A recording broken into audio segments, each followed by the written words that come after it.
Bismillahirrahmanirrahim. Assalamualaikum warahmatullahi wabarakatuh. Selamat pagi semuanya. Salam sejahtera untuk kita semua. Kembali lagi bertemu dengan saya, Bu Ita Apriliani, di mata kuliah Metodologi Keperawatan. Kali ini kita akan membahas tentang manfaat proses keperawatan dan proses keperawatan sebagai metode penyelesaian masalah. Ya, sudah siap ya semuanya? Oke, langsung saja kita bahas slide per slide-nya.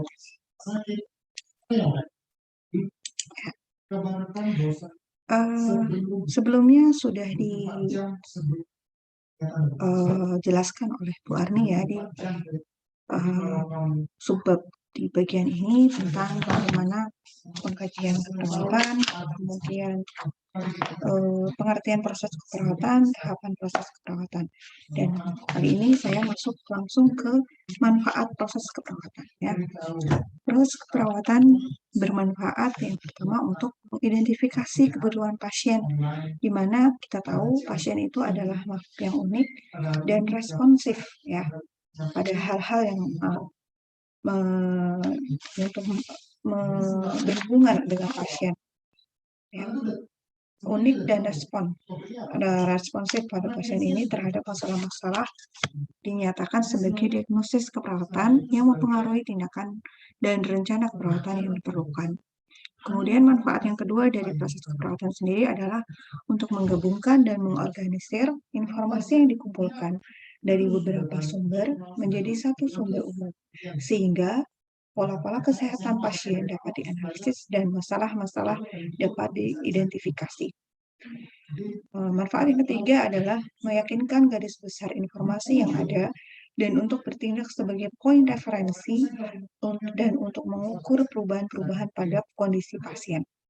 Ya, jadi proses keperawatan sendiri yang pertama untuk mengidentifikasi kebutuhan pasien, kemudian menggabungkan serta mengorganisir informasi yang dikumpulkan, mana yang termasuk pola makan, pola eliminasi misalnya ya. Nah, itu didapatkan melalui pengkajian biasanya. Dan yang ketiga, meyakinkan garis besar informasi yang ada sebagai dasar untuk melakukan tindakan ya atau perubahan-perubahan sesuai kondisi pasien.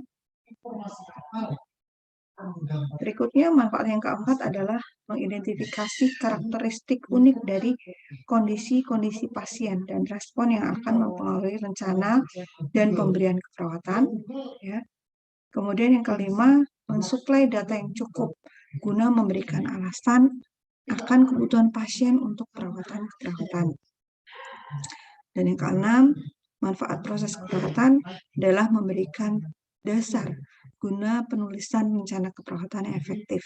Ya, untuk mencapai tujuan-tujuan ini, maka perawat menggunakan semua informasi yang ada tentang pasien yang dikumpulkan, baik dari interview dengan pasien, riwayat kesehatan, pemeriksaan fisik, tes laboratorium, tes diagnosis, dan data-data penunjang lainnya.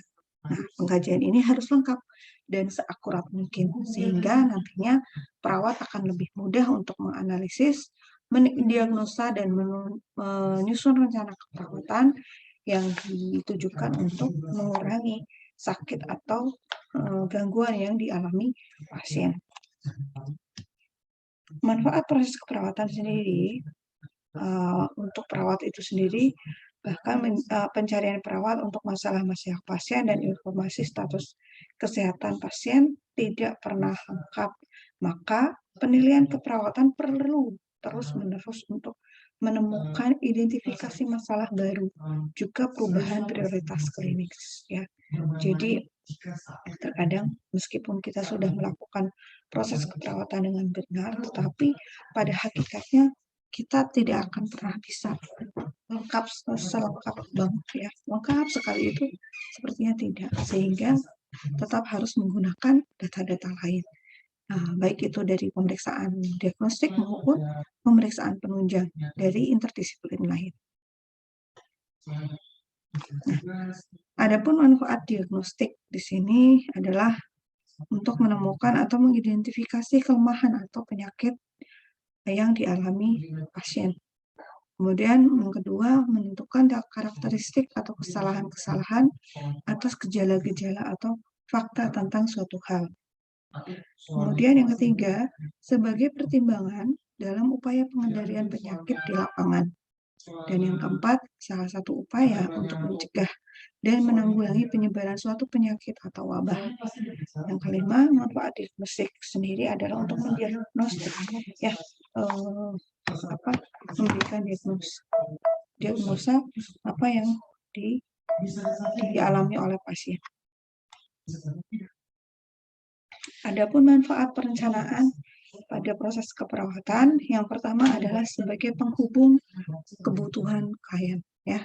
Jadi, ya, apa yang direncanakan oleh perawat itu berdasarkan data-data yang sudah didapatkan perawat pada saat pengkajian. Kemudian dianalisis dan memunculkan diagnosis. Nah, dari diagnosis ini akan memunculkan perencanaan apa saja yang bisa untuk mengurangi gejala atau mengurangi masalah kesehatan yang dialami pasien. Sehingga fungsi perencanaan ini sebagai penghubung terhadap kebutuhan pasien. Yang kedua, menjelaskan intervensi keperawatan yang harus dilaksanakan. Kemudian yang ketiga, meningkatkan praktik keperawatan sehingga mendapatkan pengertian yang lebih jelas tentang prinsip proses keperawatan.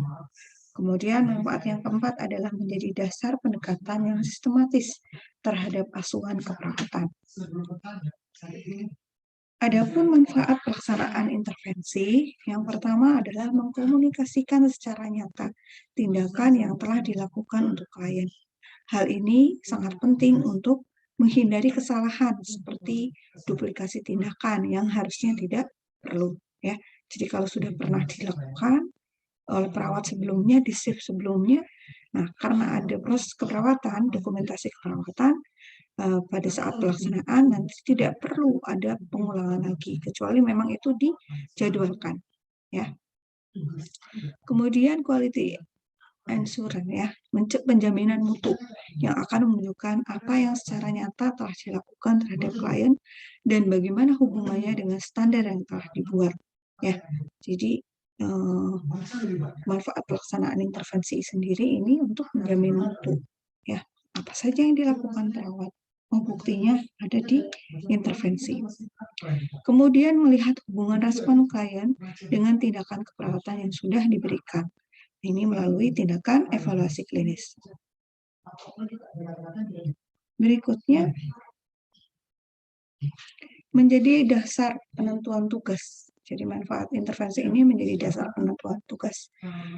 Ini melalui sistem klasifikasi klien yang didasarkan pada dokumentasi tindakan keperawatan yang sudah ada. Dan untuk selanjutnya digunakan dalam menentukan jurnal perawat yang harus bertugas dalam setiap shift jaga. Manfaat intervensi selanjutnya adalah memperkuat pelayanan keperawatan. Hal ini merupakan jalan keluar dari tindakan malpraktik, ya, yang bisa saja terjadi. Jadi tergantung juga pada dokumen yang ada. Jadi semakin kuat dokumen-dokumentasi tentang intervensi yang dilakukan, diharapkan perawat juga terhindar dari adanya isu malpraktik.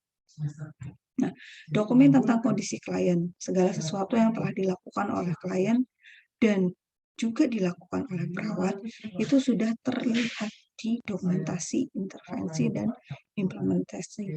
Kejadian-kejadian atau kondisi klien sebelum dilakukan tindakan, ini juga akan menjadi salah satu dokumen untuk memperkuat pelayanan keperawatan. Berikutnya, manfaat intervensi adalah menjadi dasar perencanaan anggaran pembelanjaan. Ya, adanya dokumentasi tentang pelaksanaan intervensi, ya, perencanaan pada pasien, tiap-tiap pasien merupakan dokumen yang dalam penggunaannya menjadi sebuah alat atau bahan yang akan membantu perhitungan anggaran biaya sebuah rumah sakit, ya.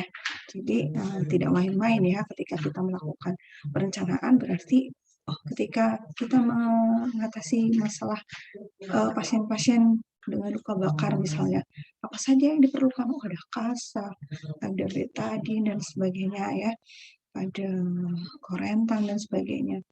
Nah, dari perencanaan ini akan menggambarkan kebutuhan-kebutuhan yang dibutuhkan selama perawatan untuk pasien Yang pastinya peralatan dan sebagainya itu menjadi masukan untuk rumah sakit.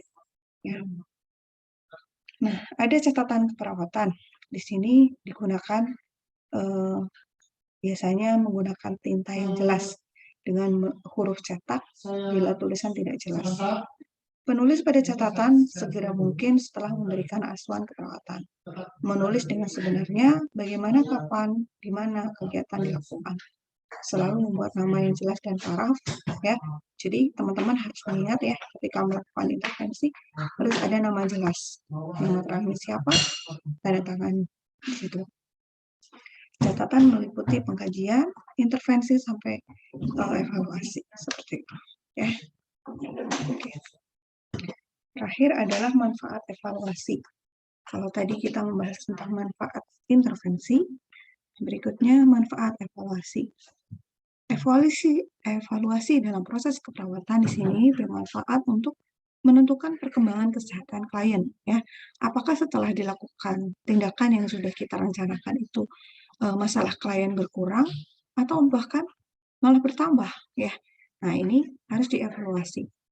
Kemudian yang kedua, menilai efektivitas, efisiensi, dan produktivitas asuhan keperawatan yang diberikan untuk menilai pelaksanaan asuhan keperawatan.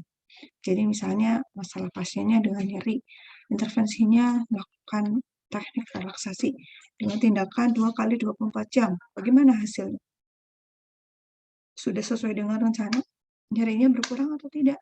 Bagaimana terhadap keefektifan waktu, efisiensi dari tindakan tersebut, dan produktivitas, apakah sudah menghasilkan produktivitas yang diharapkan, ya. Kemudian yang ketiga, sebagai umpan balik untuk memperbaiki atau menyusun siklus baru dalam proses keperawatan. Dan yang terakhir, menunjang tanggung gugat dan tanggung jawab dalam pelaksanaan keperawatan. Jadi teman-teman semuanya nanti harus bisa belajar bagaimana membuat asuhan keperawatan yang baik, yang nantinya bisa dipertanggungjawabkan dan dipertanggungjawabkan. Misalnya pada pasien-pasien yang mempunyai kasus tertentu yang berhubungan dengan hukum. Nah, ini pastinya akan menjadi dokumen yang sangat dibutuhkan untuk pertanggungjawaban dan pertanggungjawaban terkait dengan tugas perawat sebagai seorang advokat atau pembela pasien, ya. Sehingga dokumentasi ini akan sangat berguna untuk melaksanakan tugas-tugas lainnya dan juga untuk tadi misalnya ada keperluan hukum. Selanjutnya kita akan membahas tentang proses keperawatan sebagai metode penyelesaian masalah. Sedikit review ya tentang proses keperawatan. Merupakan serangkaian tindakan yang direncanakan untuk mencapai tujuan yang sistematis, rasional dengan metodologi dan perencanaan yang terpercaya dari seorang perawat. Proses keperawatan sendiri ya merupakan metode yang sistematis di mana perawat bersama klien membutuhkan kebutuhan akan asuhan keperawatan, merencanakan dan melaksanakan asuhan serta menilai hasil asuhan. Ya. Nah, ini gambaran singkat bagaimana framework terhadap sebuah tahap proses keperawatan ya, di mana ada tujuan proses keperawatan dan ada proses itu sendiri. Dan semua ini ditujukan atau berorientasi pada keterhubungan ya antar masing-masing tadi klien, tujuan dan proses itu saling terkait. Nah, setiap tahap bergantung pada tahap sebelumnya. Jadi tidak bisa dipisah-pisahkan satu dengan yang lain ya, gandeng terus gitu ya. Oke. Nah, selanjutnya ini framework bagaimana metode proses perawatan sebagai metode penyelesaian masalah. Ya, mulai dari pengkajian, diagnosis, perencanaan, implementasi, dan terakhir adalah evaluasi. Dan evaluasi sendiri, walaupun ini di terakhir, ini bisa menjadi tahap awal sebagai sebuah masukan pada pengkajian berikutnya.